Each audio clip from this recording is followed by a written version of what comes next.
Welcome back, everyone. Now to a topic that is gaining national attention: hair braiding and the safety of supplies used for the styles. A startling new study by Consumer Reports shows dangerous chemicals were detected in synthetic hair being used. Whether it's for convenience or preference, braiding is a go-to style for many Black women. But few studies have been done on the synthetic hair used to create all types of different looks. Researchers with Consumer Reports recently analyzed 10 of the most popular brands, and they found carcinogens were detected in all of them. Carcinogens are chemicals that have been linked to cancer. Lead was found in 9 out of the 10 different products. So we wanted to dive even deeper into the subject. So join us now live is Dr. James Rogers, Director of Product and Food Safety Research and Testing for Consumer Reports. Welcome, Dr. Rogers. Thanks for being with us this morning. Yes, thank you for talking to us about this. Those numbers, those statistics I just shared, that's scary. And many people using synthetic braiding hair are using them regularly, especially in the Black community. What kind of health risks are we really talking about here?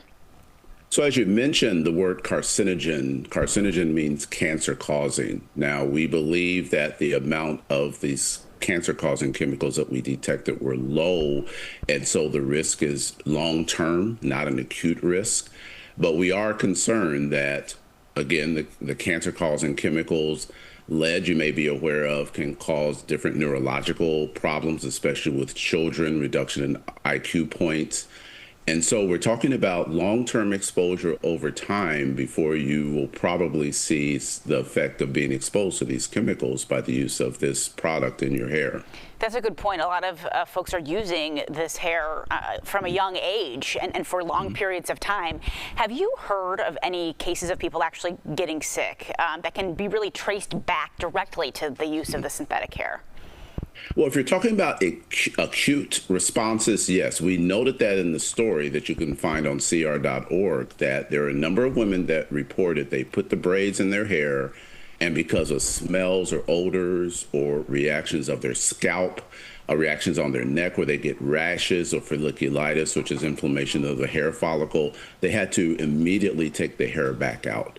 So women already are aware that use this product, that some women will have reactions to this product. Now, what we're talking about for our testing, the long-term chronic exposure, there still needs to be some more research being done to see if we can make the direct connection with this product to the types of issues that we've mentioned, the medical issues that we've mentioned in the article.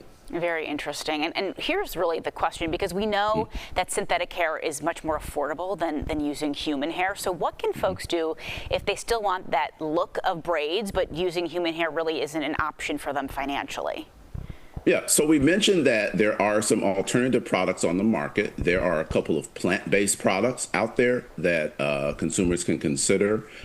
Human hair, as you mentioned, it is more expensive, but that's out there too. There are also some of this cheaper or more affordable Kanekalon-based hair that says it's less toxic or non-toxic.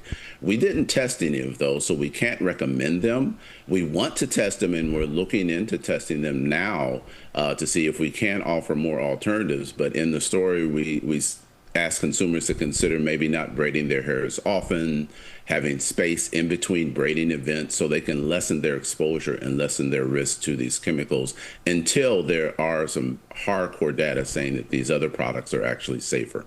More to come on this for sure. Dr. James Rogers with Consumer Reports, thank you so much. And of course, to learn more about this study and find out which brands were studied, head to consumerreports.org.